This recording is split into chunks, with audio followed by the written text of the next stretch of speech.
What's up, everyone? Tera Roberts here with Fantasy Alarm, and we are talking DFS bargains for Week 10. At quarterback, we hit last week with Justin Fields, and his price is now $6,500. So let's see if we can hit again in the low 5K range this week with Trevor Lawrence. It's been a while since we've seen a boom game from Lawrence. His last multi-touchdown game was in Week 6 against Indianapolis. But against Kansas City this week, I think we can hit that sweet spot for Trevor Lawrence with a game of high pass volume and opportunities on the ground. Kansas City's defense is in the top 10 of most fantasy points allowed to nearly every single position. And the Kansas City offense should continue to push high pass volume and force Jacksonville to chase points. This is a good game script for Trevor Lawrence. At running back, we'll do one running back above 5K and one below 5K. At 5,500, Jeff Wilson could be an absolute steal. When Wilson came over to the Dolphins, this screamed split backfield for me. And that's exactly what we got with both running backs getting 9 carries and a touchdown last week. But Wilson was far more productive with his 9 carries with 51 yards on the ground and 3 receptions for 21 yards, while Mostert's yardage was only 26 and no receptions. To have that level of involvement literally less than a week after being on the team is a fantastic sign. Wilson will have the most upside in this game, and it's a fantastic matchup against a struggling Cleveland run defense. Now, there aren't a ton of high upside options in the sub 5K range at running back, but if I had to pick one, it is Jaylen Warren at 4,900. Jaylen Warren has been steadily increasing in production, and it sounds like Pittsburgh is going to reward him and increase his involvement. Najee Harris is healthy, so this is not going to be a backfield takeover, but Warren looked very good, and he is getting increased opportunities, and it could pay off at his price tag. At wide receiver, we talked about the Kansas City-Jacksonville game and the upside in terms of volume for Trevor Lawrence. His number one target is an excellent value play, but just not low enough to be on my bargain list. So we will shift our eyes over to Zay Jones at just 4,400. Looking at Zay Jones and his statistics, they're a little bit odd.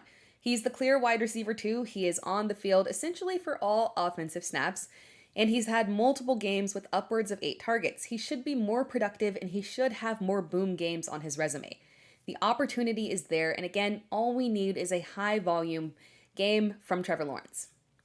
Clearly, I like this Kansas City Chiefs and Jacksonville Jaguars game because Marquez Valdes-Scantling is also an option at just 4,100 if Mecole Hardman doesn't play. MVS just really hasn't put up impressive numbers this season, despite being on the field for the majority of snaps and operating as the wide receiver too, technically. It's been hard with Juju Smith-Schuster dominating in target share in the receiving core and Mecole Hardman turning into a touchdown magnet somehow. But with Hardman out, MVS could see additional looks, and at 4,100, it is definitely worth a gamble. Another option is Mack Hollins at just 4,200. The Raiders are a complete mess right now and just placed Darren Waller and Hunter Renfrow on IR. Now, technically speaking, Mack Hollins was already the wide receiver 2 of this offense, but it doesn't matter. This is increased opportunity here. He's been playing more snaps than Hunter Renfrow this season, and he has had the better target share. But Renfrow's absence should push additional looks over his way, and this is a good thing for him. And while Indianapolis has statistically been strong against wide receivers, their numbers are a bit tainted because their schedule includes multiple games against Jacksonville and Tennessee, plus Houston, Washington, Denver, and New England. It's not an impressive resume. The price is right for Mack Hollins, and it could pay off here.